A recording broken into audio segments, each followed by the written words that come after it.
For millions, the reality of Alzheimer's disease means a slow retreat from memory and autonomy until patients can no longer recognize their own lives. This leaves families and caregivers in a state of constant supervised grief. Traditional medicine has largely viewed this as a one-way street.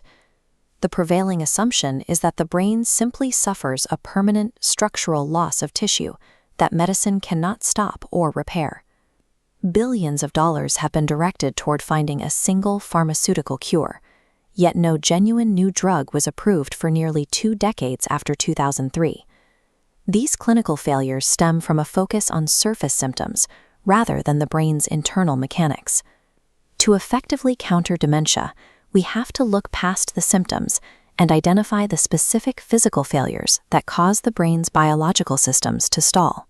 Every action your brain takes, thinking, moving, or even just maintaining consciousness, consumes energy and generates biological metabolic waste. A healthy brain clears this exhaust through its own internal plumbing, but as we age, or as chronic stress takes a toll, that clearing mechanism often begins to fail. When the waste disposal stops, the brain doesn't just die off at random, it begins to suffocate under a sticky buildup of its own toxic proteins. This makes cognitive decline a mechanical crisis, a failure of waste management within the rigid, enclosed space of the skull. In 2011, researchers identified a previously unknown network called the Glymphatic System. The Glymphatic System is the brain's physical waste clearance network that uses fluid to flush out toxins. This system remains mostly inactive while you are awake, only switching on when the brain enters deep, slow-wave sleep. During deep sleep, brain cells shrink by up to 60%. This opens wide channels, allowing cerebrospinal fluid to rush in and wash away amyloid beta proteins, the metabolic waste that forms the toxic plaques associated with cognitive decline. Deep sleep provides the mechanical conditions necessary for this cleaning cycle to preserve long-term brain health. Modern lifestyle factors like chronic stress and lack of restorative sleep directly interrupt this nightly cleaning process. High stress and low heart rate variability cause blood vessels to constrict, which drops the pressure in the glymphatic pump.